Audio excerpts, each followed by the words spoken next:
Hi guys, this is me again, Jen, a working student na naka-maternity leave na ngayon. So, by the time na nakita nyo to or napanood nyo to, nakauwi na ako from my prenatal checkup.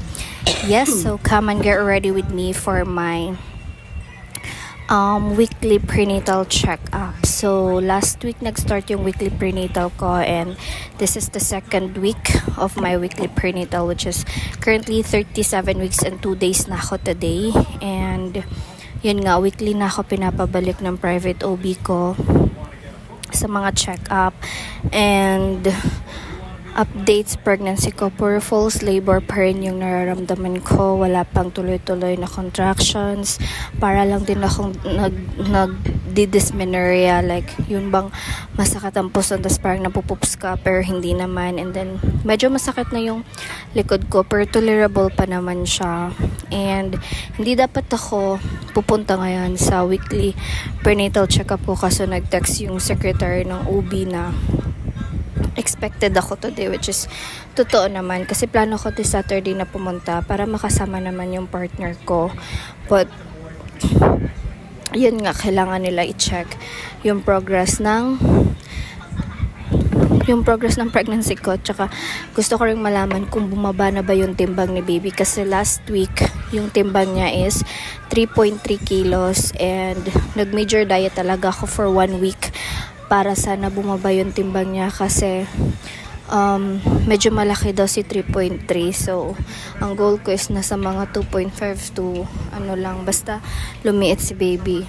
Anyway, yan yung outfit ko. Nakaligo na ako and all, as you can see, naka all black lang ako. And para if ever ma-IE ako is madali lang kay doc, but so far hindi naman ako siguro i-IE ni doc ngayon. I-check lang si baby, yung heartbeat niya, yung amniotic fluid, yung ano niya, yung galaw niya, yung position niya, i-check siya, yung BP ko and all. And hindi na rin ako nakapag-video pagdating ko sa hospital. And since nandito na naman tayo, sasabihin ko na rin sa inyo yung resulta ng prenatal ko kasi hindi na rin ako nakapag-video after.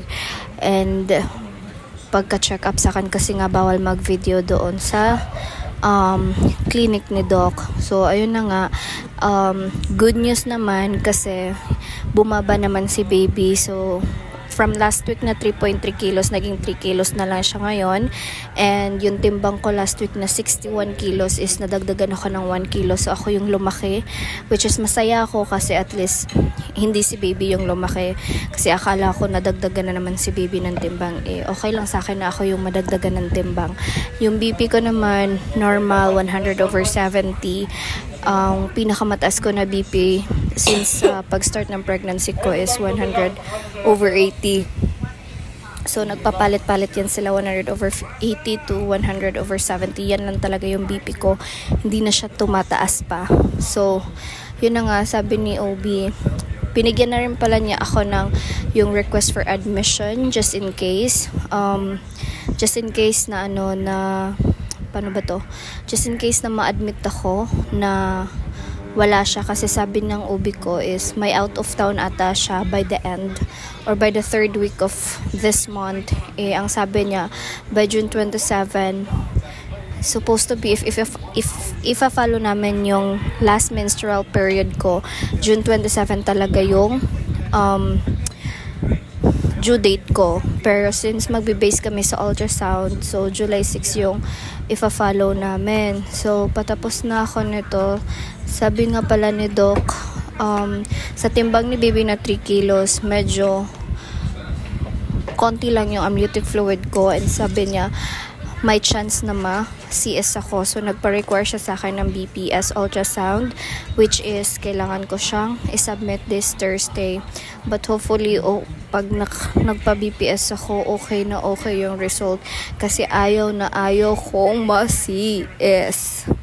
Kasi daw medyo malaki na rin daw si baby. So if ever hindi pa ako manganganak today, or if ever hindi pa magtuloy-tuloy yung progress ng labor ko today and tomorrow, so kailangan ko magpa-BPS by Thursday. Tapos after ng BPS ko sa Thursday, babalik ako kay Doc sa Thursday para i-assess niya naman if kaya bang i-normal si baby or hindi.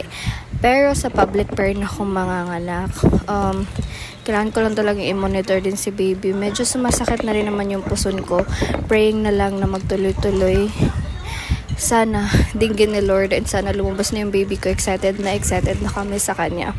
So anyway, yun lang yung chika about sa prenatal ko today at sa lakad ko today. So thank you so much for watching. To all mamas there, stay safe and bye.